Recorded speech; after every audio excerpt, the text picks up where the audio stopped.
What's going on, guys? Back at it with another video. For today, I'm going to be breaking down exactly the 4 things you need in order to start generating 6 figures a month with your service-based business or even your info product business. If you guys don't know who I am, my name is Ishmael. I'm 18 and I run a sales agency. I have 2 clients that are doing 6 figures a month back to back to back. So when it comes to any of you guys that are watching this video that want to get to that point, I have some type of insights when it comes to generating that much. I'm going to be breaking down the 4 most important things you need to actually get there. Why most business owners stay stuck. The 3 traps keeping you on every single call. At the end of the day, as a business owner, there is no reason why you're even hopping on closing calls when you're around the 6 figure a month mark. Now, if you're doing around 20 to even like 50K a month, in that case, it's okay if you're doing closing part-time. But when you're actually at the 6 figure a month point, there is no reason why you're taking closing calls, like at all. Now, number 1, sales process. Your process is whatever you feel like saying on each call. Nothing is documented and nothing is repeatable. You can't hand off what doesn't exist. I see too many business owners just hopping on closing calls and just speaking. You can't just hop on calls and just go with the flow and just speak just based off of the knowledge you have. If you aren't documenting what you're doing on these calls and you haven't came up with a winning structure that you can pass off to every closer moving forward, it's very hard for you to delegate the task. Having a dialed-in closer who's genuinely serious about the long-term vision for the company is by far one of the hardest things to find when you are trying to get to 6 figures a month. So for you to not document anything, not having someone who's the head of sales, that's just making it so much harder for yourself. Number 2, follow-ups are not being done. 80% of deals close between 2 to 4 calls. And you're doing 1 and you move on. The leads are dying in your inbox almost every single day. The most amount of money is going to be made inside of follow-ups. Imagine a prospect is hopping on a call and your service is, let's just say, $4,000, $3,000, or even $5,000. Do you think they're going to always have that money in their pockets ready to pay? A lot of the time, no. Unless if you have a very good VSL breaking down exactly what the price is and what they need, then yeah, of course, that's different. But for the most part, people don't have VSLs that break everything down. So that's why it just doesn't make sense for you to hop on calls with these prospects once and then be like, if you didn't have the money once, I don't care about you. No. You have to have a system dialed in for follow-ups. That's where most of the money is going to be made.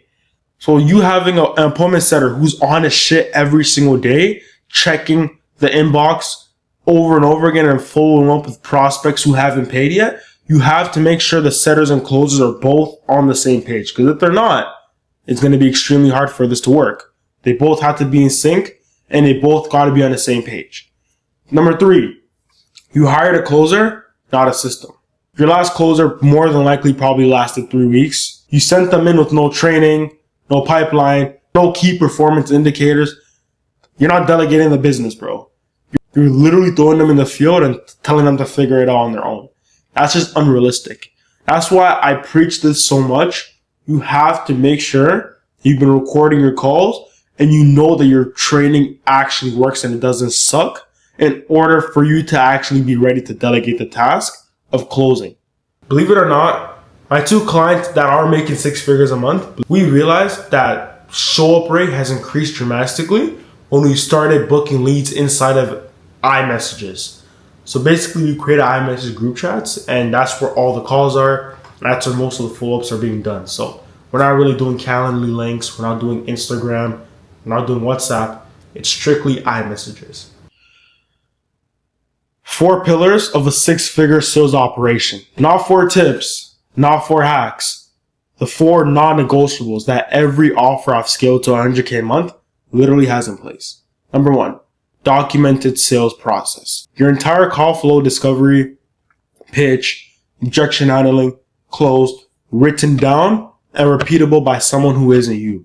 If you can't hand off the training to someone who's completely new at sales, but they're hungry, and they don't learn how to become decent in closing in a week and a half, your training sucks. Number 2, vetted and trained closers. Not random hires, people who've been screened on live calls, trained on your offer, and monitored weekly. Quality reps only. When you're trying to scale to 6 figures a month, you don't have time for bullshitters, people that are 1 foot in, 1 foot out, No. The moment you can sense as a CEO that someone is not here for the long run, take them off your team. It's not worth putting all the time and resources into training them and trying to help them become the best closer when you can literally sense that they're not going to be here for a long time. Make sure as you're training these closers, if you as a CEO, you do have time, shadow the closer that you're looking to hire on an actual real call, or get your head of sales on these calls, shadowing them. Number 3, pipeline and CRM infrastructure. Every lead tracked, every follow-up automated, every stage visible.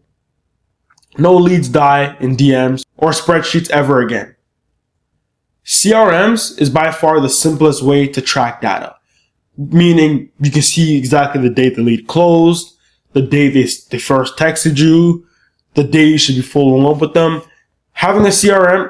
Not having a CRM is by far the most dumbest things. Like, you can't be operating from Google Sheets trying to do 100K a month. I've seen it once, not personally one of my clients, but I've seen it happen once. It looks so messy. Like, just please respectfully, just take my word. If you're not gonna take all the information in this video, at least take this one thing. Make sure you track every single lead coming in and you have a dialed in follow-up system. Number 4, KPI and review system. Show rate, closing rate, average deal closed, cash collected tracked weekly, call reviews every 7 days. What gets measured gets improved.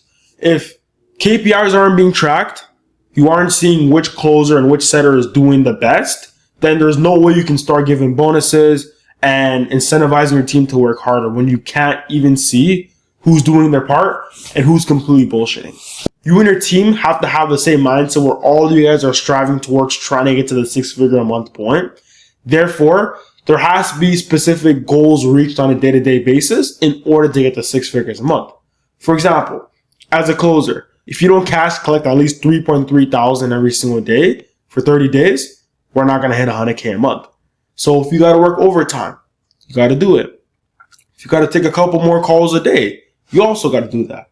We all have to have the same mindset. We all have to strive towards the same goal in order to easily hit it as a team. As a business owner, it gets so hard being the only person that's trying to track data, run ads, make sure the sales team is doing their part, operations. You're running around. You're just so fucking stressed.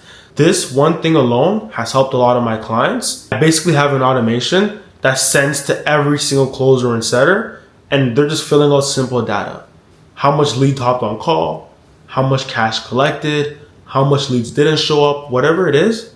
It's just simple data that's being sent to them every single day. It's an automation that I built. So from there, I can easily just check on Wednesday how much leads we got closed. I can check on Thursday how much leads hopped on call. So overall, it makes it easy for me to track who's doing their part and who's bullshitting the most simplest ways possible. The team that replaces you on sales. You're the CEO. You have a vision. You came up with the offer. You're supposed to focus on growth, not hopping on sales calls. Right under you should be a sales manager / operations leader. Runs the team, reviews the calls, makes sure the KPIs are being hit, and he reports all the data to you every single week. Now, when you're doing 100K a month, typically you are going to have 1 to 3 closers. I'll be honest. Literally 2 of my clients that are hitting 6 figures a month, believe it or not, they only have 1 closer and 2 setters. The closers are working every single day, Monday to Sunday, just working back to back calls. So it makes it easier in that sense where there's not too much people to manage. But if you are trying to make 100K a month, being in the range of 1 to 3 closers is the most realistic thing. As a closer, you obviously run discovery, you close deals, and you're logging in all the data into the CRM. Right under the closer is the appointment setter. The appointment setters are such valuable characters. If you have a shit appointment setter, there's going to be no money being made because they're the ones that book the lead onto the calendar. So you have to make sure you're on top of your appointment setter more than your closer 90% of the time. Most of the issues on the sales side of the business is typically the appointment setter side of things. Whether or not they're not sending follow-ups, they're not pre-qualifying leads ahead of time. There's a lot of minor things that will make an appointment setter an A player or a D player. And make sure you have a very, very good appointment setter. Don't be that person who's drooling out when it comes to paying your team. Pay your team properly, give them good percentage structures, and even incentivize them with bonuses if they actually do very, very well. The business owners that are happy to give out money to the people that deserve it are the business owners who have long-term A-player talent, because they're not drilling out, they're paying their team well, they already sold the employees on a long-term vision. Therefore, it makes it easy for them to see six figures back to back to back to back. And last but not least, you need an irresistible offer in a market that's already buying. Having a winning offer is by far the most fucking important part in terms of trying to hit six figures in a month with your business. A six-figure sales team can't save a dead offer. No matter how great your closer, etc. are, the offer has to be in demand first, then you scale the infrastructure around it. For example, these are some of the best industries to hop in right now. AI services and automations. Every business on earth is trying to figure out how to use AI right now. If you help them implement it, you're selling water in the desert, right? So it's like, it works so well. People are almost going to never not need it. AI is the future. That's an offer in demand. Second thing, e-commerce and direct-to-consumer brands. Literally, people spend billions a year shopping online. If you're hopping in the e-commerce space and you're teaching people how to like run an e-commerce brand, how to do ads tailored towards their e-commerce brand, that's in demand as well. Everyone and their cousin is starting an e-com brand. Offers that help them launch, scale, or fix their store are printing. My two clients that are making six figures a month, they're literally running a marketing agency, helping e-commerce brand scale. So I literally am behind the scenes seeing how well this industry is. Other two industries that are crushing it as well is life insurance. That is doing amazing right now. And another industry is going to be the fitness space. There is millions of fat fucks in the United States. We all know this. A lot of fat people.